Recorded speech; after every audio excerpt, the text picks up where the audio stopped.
मित्रहरू सम्पूर्णमा नमस्ते। प्राकृतिक सौन्दर्यको एउटा नयाँ श्रृङ्खला लिएर म कार्यक्रम प्रस्तोता पुरुषोत्तम रावल तपाईहरु सामु उपस्थित भइसकेको छु।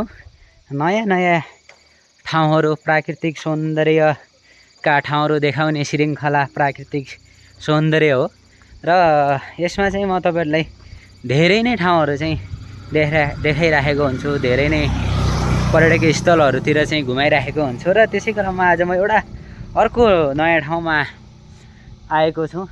तपाईहरु धेरै घुमिसक्नु भएको होला। यो चाहिँ कैलाली जिल्लाको चुरे गाउँपालिका 5 अन्तर्गत रहेको खानीडाँडा भन्दा 8 देखि 10 किलोमिटरको दूरीमा रहेको यो भासुबिरमा चाहिँ हामी बिहानै घुम्न आएका छौं। आज मौसमले त्यति साथ नदिएको अवस्था, अलि बादल छ है, देख्न सक्नुहुन्छ। म तपाईलाई भासुबिरको चाहिँ यो पुरै चाहिँ दृश्यहरू देखिने ठाउँमा आएर यो भिडियो बनाइराखेको छु र देख्न सक्नुहुन्छ भासुबिर किन एकदमै डेन्जर भिर भन्छ है। हामीले सबैले सुन्दै आएको होला। यो एकदमै छ नै त्यस्तै के, यति ठुलो भिर माथिबाट देख्न सक्नुहुन्छ। यसो सोच्दाखेरि चाहिँ कसरी यो रोड काट्यो होला है, मान्छेहरूले कति दिन लाग्यो होला हैन, कुन प्रविधिको प्रयोग भयो होला त्यतिखेरको कुरा है। कमसेकम यो 20 वर्ष पहिला चाहिँ यो रोड काटिएको भन्ने कुरा छ हैन। 20 वर्ष पहिला जुन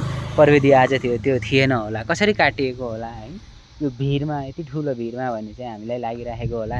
र यो सुन्दर ठाउँमा तपाईहरु पक्कै पनि आउनु भएको होला। आन्तरिक पर्यटकहरूलाई यसले चाहिँ आफूतिर तानी राखेको नै छ, आइराखेका छन्। अहिले हामी घुम्दै यो 4 दिनको बिदा चाहिँ जुन परेको थियो त्यसमा घुम्दै हामी आएका छौं। म सँगै मेरा आत्मीय मित्र देख्न सक्नुहुन्छ भरत विष्ट पनि मसँगै हुनुहुन्छ। कस्तो लागिरहेछ त आजको घुमाइ? रमाइलो छ र मजा आइरहेछ।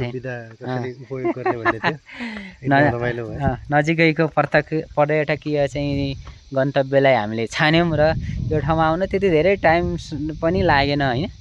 1.5 घण्टामा पुगिन्छ। 1.5 घण्टाको चाहिँ टाइममा मौसम कतिको फरक लाग्यो त धनगढी र यहाँको? मौसम एकदम चिसो छ। अरु दिन हिजो पानी परे भएर यहाँ अलि बादल टाइपको छैन, नत्र यहाँ मस्त बादल पनि देखिन्थ्यो हैन। बादलको सिन जस्तो थियो।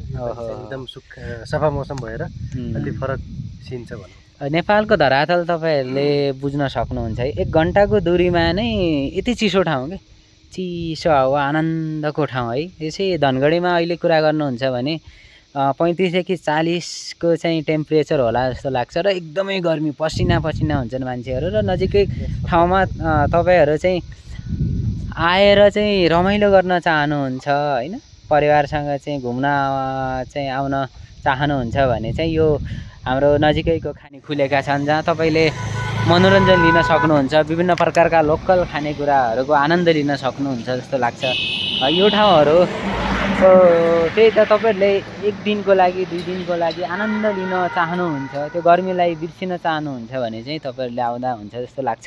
र प्राकृतिक सौन्दर्यको यो श्रृङ्खलामा चाहिँ अहिले मैले भासुबिरबाट तपाईहरुलाई देखाइराखेको छु र म यसमा तपाईहरुलाई भासुबिरदेखिको धनगढीसम्मको सम्पूर्ण चाहिँ ठाउँहरू देखाउने कोसिस गर्ने छु है। सानो क्लिपहरू चाहिँ हुन्छन् होला, तपाईले हेर्नु होला भनेर चाहिँ म अहिले चाहिँ बिट मार्छु। हस्त, धन्यवाद, नमस्ते।